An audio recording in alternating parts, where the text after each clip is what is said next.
We the people, in order to form a more perfect union. 221 years ago, in a hall that still stands across the street, a group of men gathered and with these simple words launched America's improbable experiment in democracy. Farmers and scholars, statesmen and patriots who had traveled across the ocean to escape tyranny and persecution finally made real their Declaration of Independence at a Philadelphia convention that lasted through the spring of 1787. The document they produced was eventually signed, but ultimately unfinished. It was stained by this nation's original sin of slavery, a question that divided the colonies and brought the convention to a stalemate until the founders chose to allow the slave trade to continue for at least 20 more years and to leave any final resolution to future generations.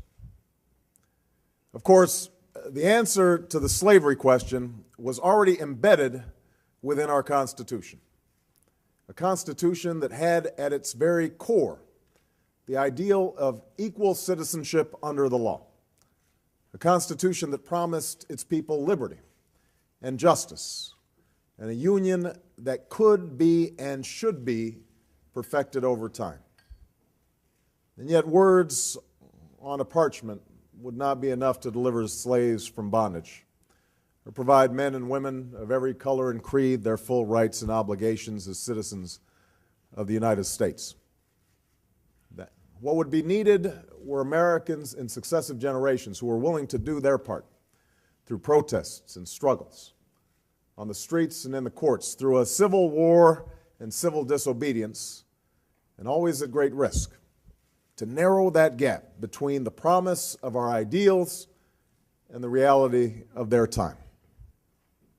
This was one of the tasks we set forth at the beginning of this presidential campaign, to continue the long march of those who came before us, a march for a more just, more equal, more free, more caring, and more prosperous America. I chose to run for president at this moment in history because I believe deeply that we cannot solve the challenges of our time unless we solve them together, unless we perfect our union by understanding that we may have different stories, but we hold common hopes, that we may not look the same and may not have come from the same place, but we all want to move in the same direction towards a better future for our children and our grandchildren. And this belief comes from my unyielding faith in the decency and generosity of the American people.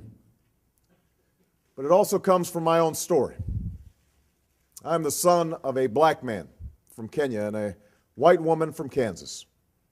I was raised with the help of a white grandfather who survived a depression to serve in Patton's army during World War II, and a white grandmother who worked on a bomber assembly line at Fort Leavenworth while he was overseas. I've gone to some of the best schools in America, and I've lived in one of the world's poorest nations. I am married to a black American who carries within her the blood of slaves and slave owners, an inheritance we pass on to our two precious daughters.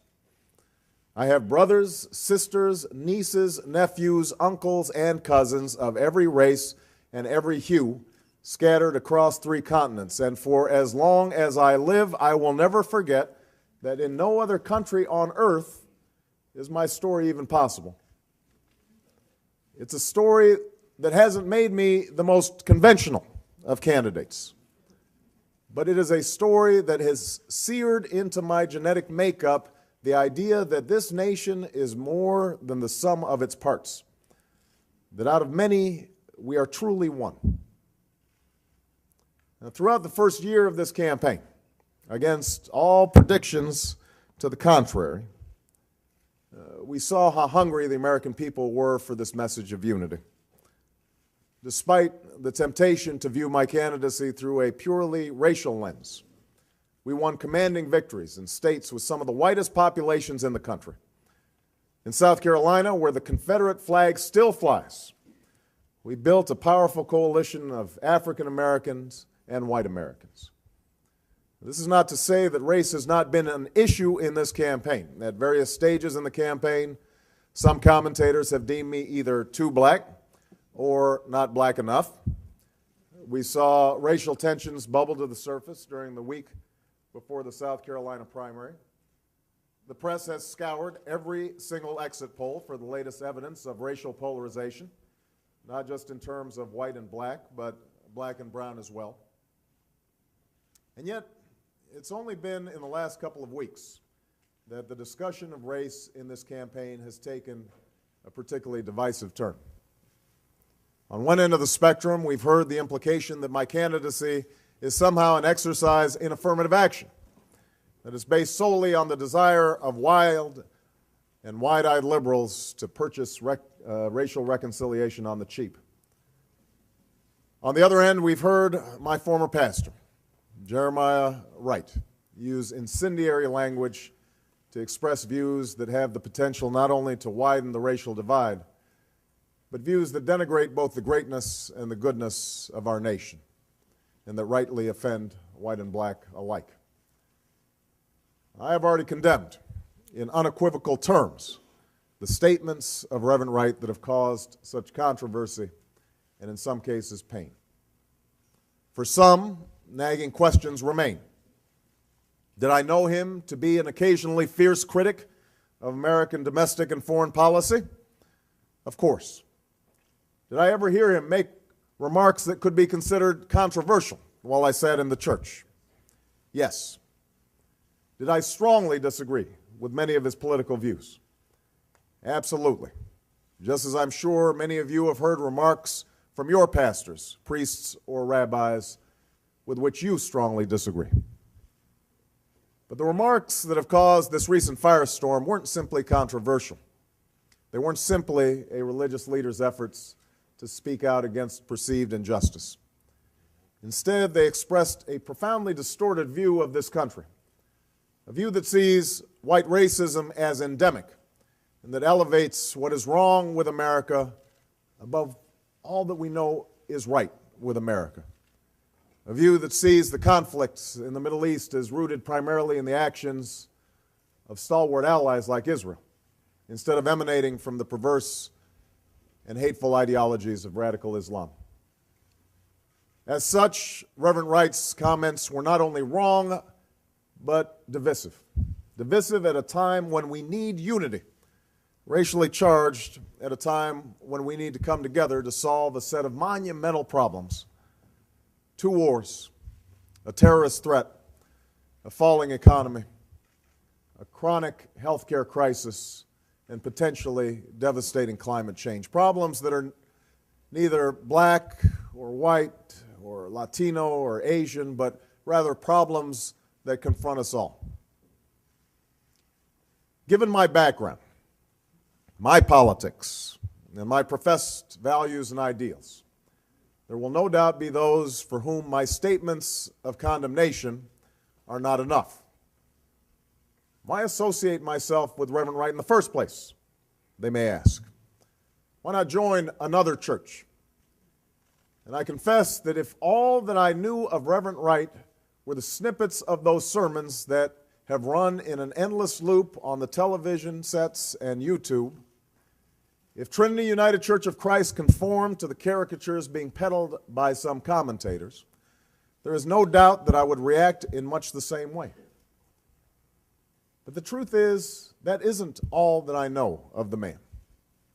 The man I met more than 20 years ago is a man who helped introduce me to my Christian faith, a man who spoke to me about our obligations to love one another, to care for the sick, and lift up the poor. He is a man who served his country as a United States Marine and who has studied and lectured at some of the finest universities and seminaries in the country, and who over 30 years has led a church that serves the community by doing God's work here on earth, by housing the homeless, ministering to the needy, providing daycare services and scholarships and prison ministries, and reaching out to those suffering from HIV/AIDS. In my first book, Dreams from My Father, I described the experience of my first service at Trinity. It goes as follows. People began to shout, to rise from their seats and clap and cry out. A forceful wind carrying the Reverend's voice up to the rafters. And in that single note, hope, I heard something else. At the foot of that cross, inside the thousands of churches across the city, I imagine the stories of ordinary black people merging with the stories of David and Goliath, Moses and Pharaoh, the Christians in the lion's den, Ezekiel's field of dry bones. Those stories of survival and freedom and hope became our stories, my story. The blood that spilled was our blood, the tears our tears, until this black church on this bright day seemed once more a vessel carrying the story of a people into future generations and into a larger world. Our trials and triumphs became at once unique and universal, black and more than black. In chronicling our journey, the stories and songs gave us a meaning to reclaim memories that we didn't need to feel shame about, memories that all people might study and cherish and with which we could start to rebuild. That has been my experience at Trinity. Like other predominantly black churches across the country, Trinity embodies the black community in its entirety, the doctor and the welfare mom, the model student and the former gangbanger.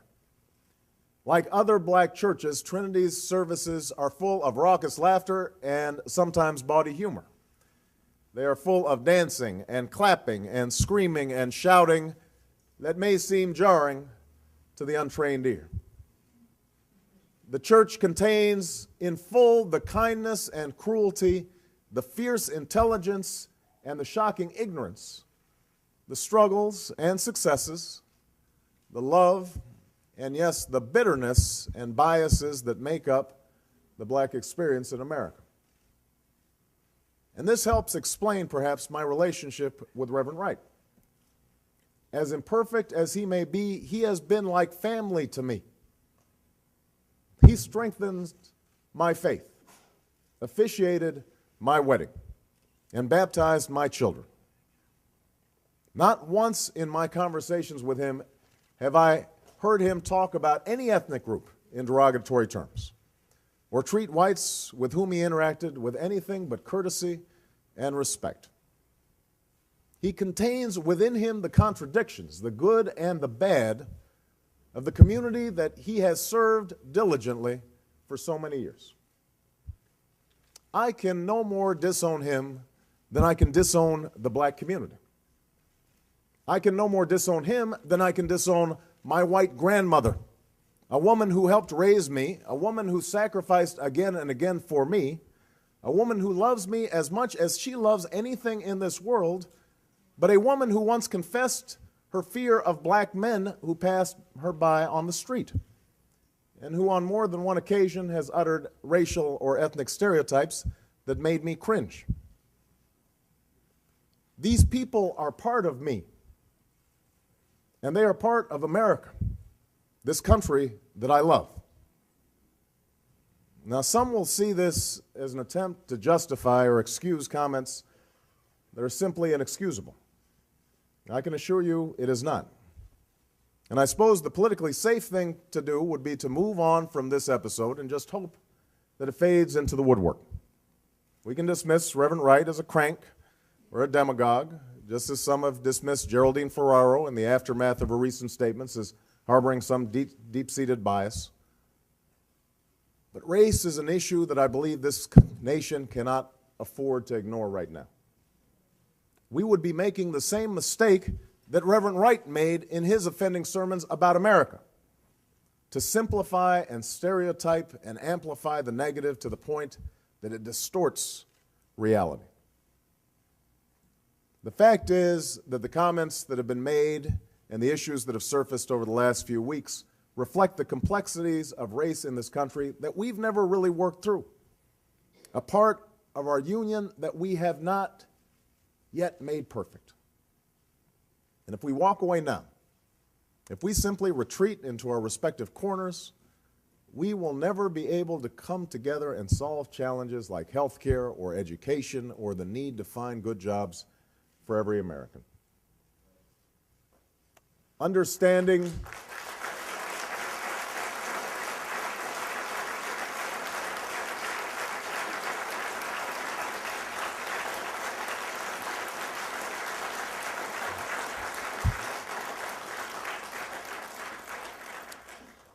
Understanding this reality requires a reminder of how we arrived at this point.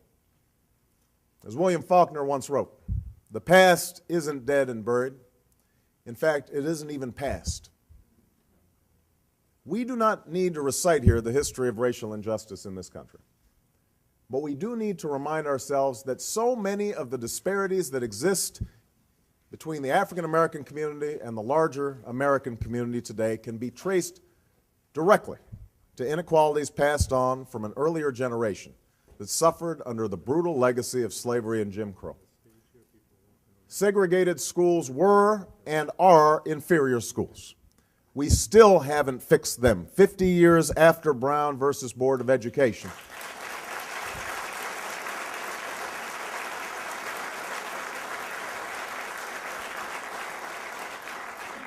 And the inferior education they provided, then and now, helps explain the pervasive achievement gap between today's black and white students.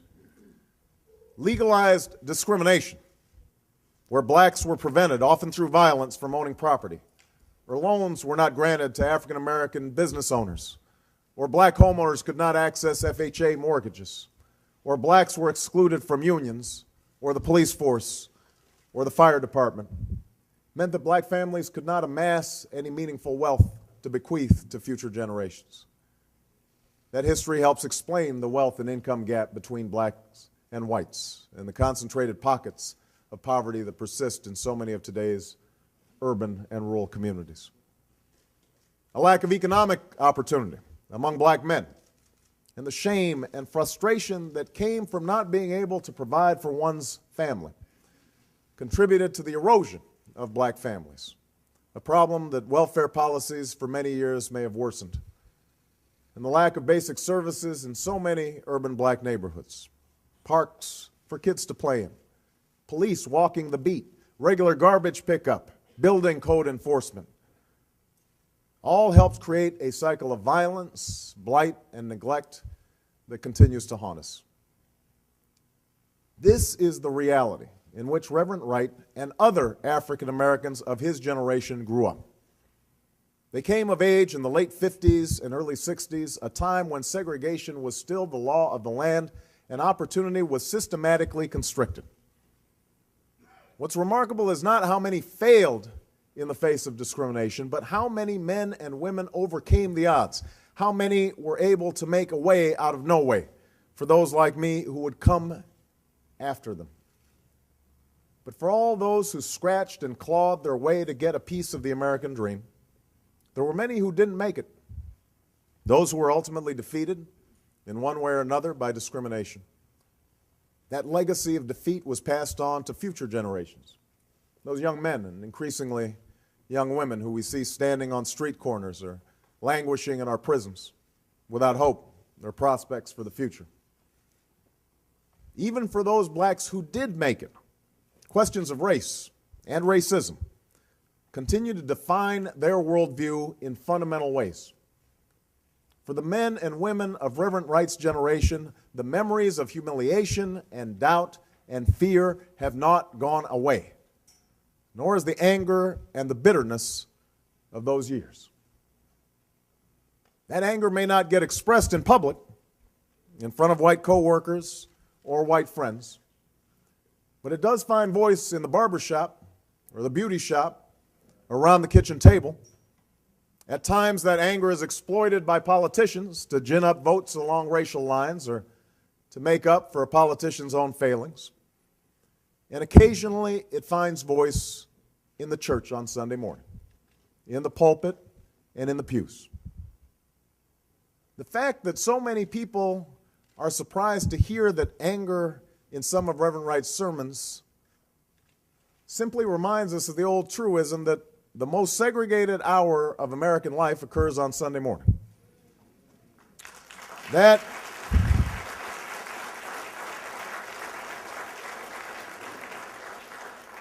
anger is not always productive.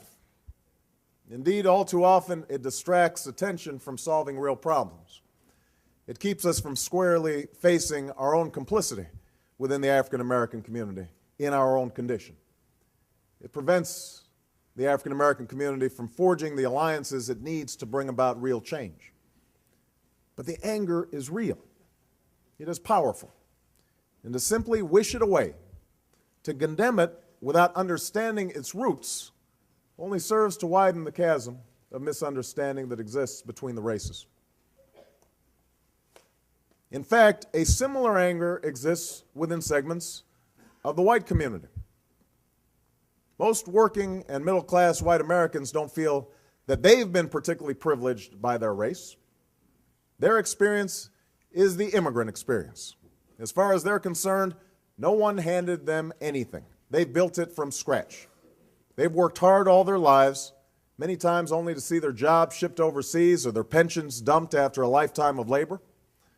They are anxious about their futures, and they feel their dreams slipping away. And in an era of stagnant wages and global competition, opportunity comes to be seen as a zero-sum game in which your dreams come at my expense. So when they are told to bus their children to a school across town, when they hear an African American is getting an advantage in landing a good job or a spot in a good college because of an injustice that they themselves never committed, when they're told that their fears about crime in urban neighborhoods are somehow prejudice, resentment builds over time. Like the anger within the black community, these resentments aren't always expressed in polite company, but they have helped shape the political landscape for at least a generation. Anger over welfare and affirmative action helped forge the Reagan coalition. Politicians routinely exploited fears of crime for their own electoral ends. Talk show hosts and conservative commentators built entire careers unmasking bogus claims of racism while dismissing legitimate discussions of racial injustice and inequality as mere political correctness or reverse racism.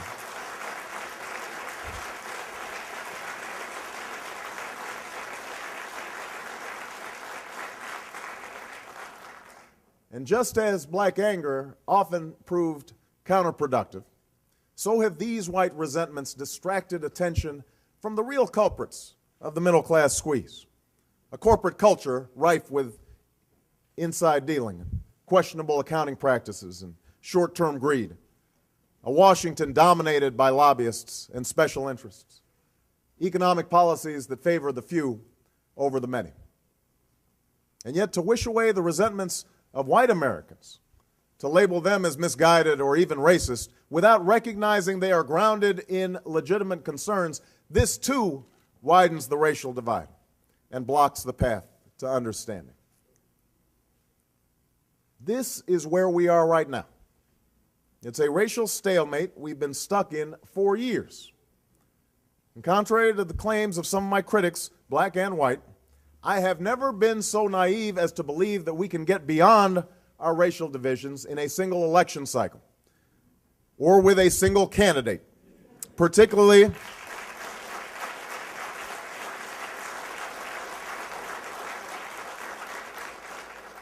a candidacy as imperfect as my own. But I have asserted a firm conviction, a conviction rooted in my faith in God and my faith in the American people, that working together we can move beyond some of our old racial wounds, and that in fact we have no choice. We have no choice if we are to continue on the path of a more perfect union. For the African American community, that path means embracing the burdens of our past without becoming victims of our past. It means continuing to insist on a full measure of justice in every aspect of American life. But it also means binding our particular grievances for better health care and better schools and better jobs, to the larger aspirations of all Americans. The white woman struggling to break the glass ceiling, the white man who's been laid off, the immigrant trying to feed his family. And it means also taking full responsibility for our own lives by demanding more from our fathers and spending more time with our children and reading to them and teaching them that while they may face challenges and discrimination in their own lives, they must never succumb to despair or cynicism. They must always believe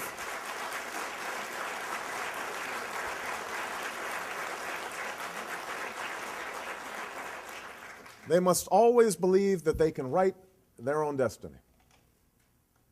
Ironically, this quintessentially American and, yes, conservative notion of self-help found frequent expression in Reverend Wright's sermons. But what my former pastor too often failed to understand is that embarking on a program of self-help also requires a belief that society can change. The profound mistake of Reverend Wright's sermons is not that he spoke about racism in our society. It's that he spoke as if our society was static, as if no progress had been made, as if this country, a country that has made it possible for one of his own members to run for the highest office in the land and build a coalition of white and black, Latino, Asian, rich, poor, young, and old, is still irrevocably bound to a tragic past.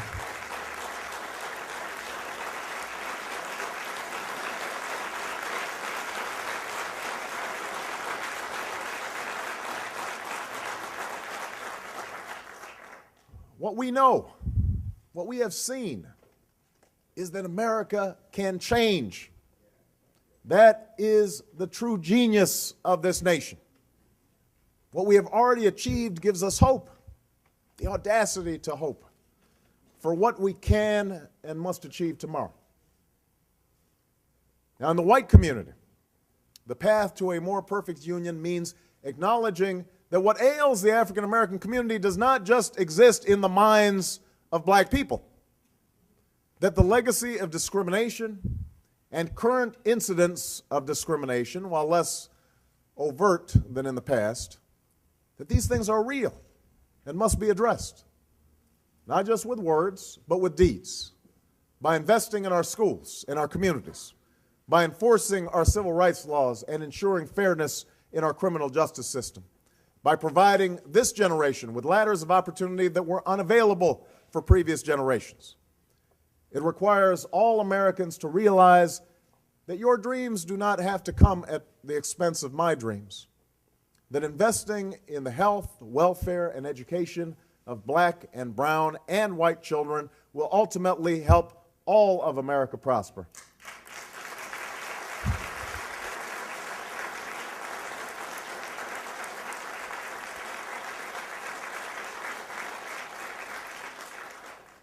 In the end, then, what is called for is nothing more and nothing less than what all the world's great religions demand, that we do unto others as we would have them do unto us.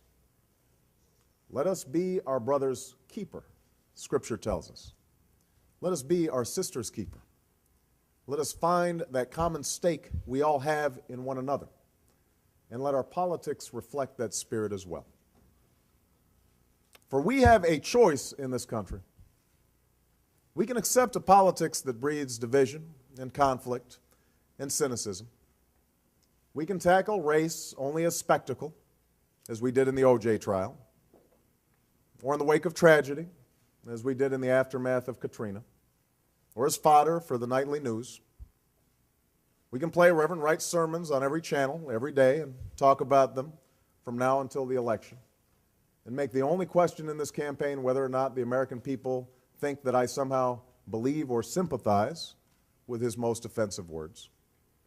We can pounce on some gaffe by a Hillary supporter as evidence that she's playing the race card, or we can speculate on whether white men will all flock to John McCain in the general election regardless of his policies. We can do that. But if we do, I can tell you that in the next election, we'll be talking about some other distraction. And then another one. And then another one. And nothing will change.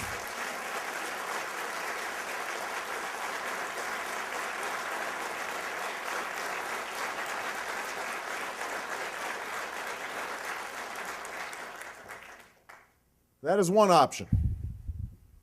Or, at this moment, in this election, we can come together and say, not this time.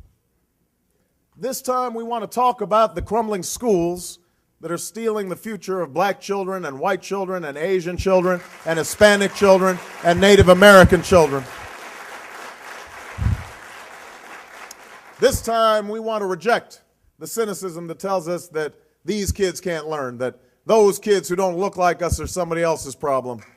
The children of America are not those kids, they are our kids, and we will not let them fall behind in the 21st century economy.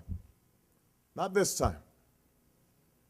This time we want to talk about how the lines in the emergency room are filled with whites and blacks and Hispanics who do not have health care, who don't have the power on their own to overcome the special interests in Washington, but who can take them on if we do it together.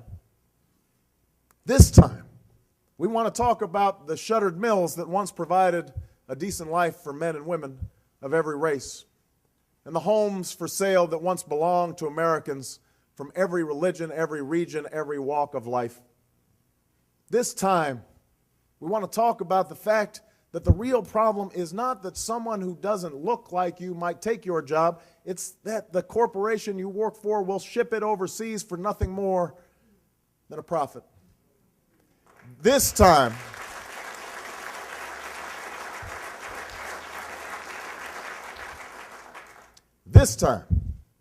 we want to talk about the men and women of every color and creed who serve together and fight together and bleed together under the same proud flag. We want to talk about how to bring them home from a war that should have never been authorized and should have never been waged.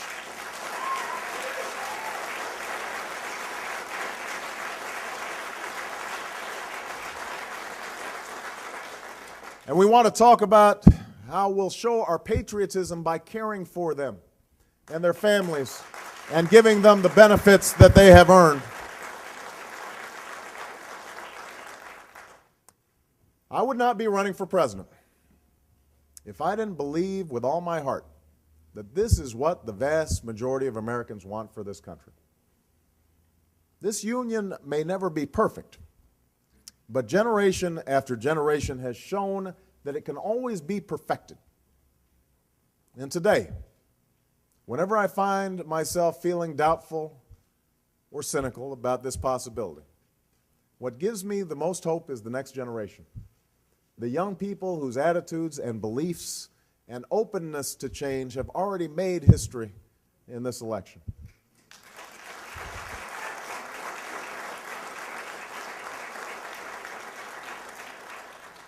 There's one story in particular that I'd like to leave you with today. A story I told when I had the great honor of speaking on Dr. King's birthday at his home church, Ebenezer Baptist in Atlanta. There's a young 23-year-old woman, a white woman, named Ashley Bae, who organized for our campaign in Florence, South Carolina. She'd been working to organize a mostly African-American community since the beginning of this campaign. And one day she was at a roundtable discussion where everyone went around telling their story and why they were there.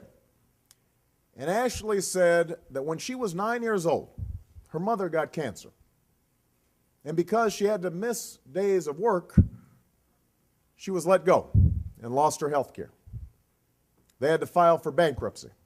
And that's when Ashley decided that she had to do something to help her mom. She knew that food was one of their most expensive costs. And so Ashley convinced her mother that what she really liked and really wanted to eat more than anything else was mustard and relish sandwiches, because that was the cheapest way to eat. That's the mind of a 9-year-old. She did this for a year until her mom got better. And so Ashley told everyone at the round table that the reason she had joined our campaign was so that she could help the millions of other children in the country who want and need to help their parents too. Now, Ashley might have made a different choice. Perhaps somebody told her along the way that the source of her mother's problems were blacks who were on welfare and too lazy to work, or Hispanics who were coming into the country illegally. But she didn't. She sought out allies in her fight against injustice. Anyway, Ashley finishes her story and then goes around the room and asks everyone else why they're supporting the campaign. They all have different stories and different reasons. Many bring up a specific issue. And finally, they come to this elderly black man who's been sitting there quietly the entire time. And Ashley asks him why he's there. And he doesn't bring up a specific issue. He does not say health care or the economy. He does not say education or the war. He does not say that he was there because of Barack Obama. He simply says to everyone in the room, I am here because of Ashley. I'm here because of Ashley.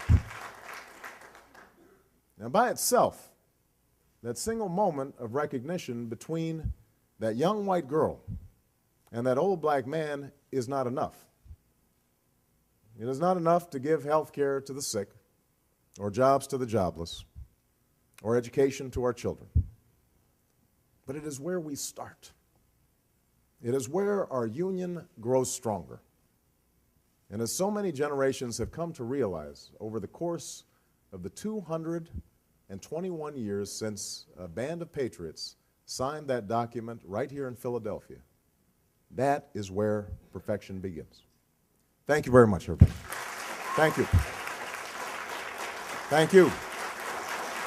Thank you.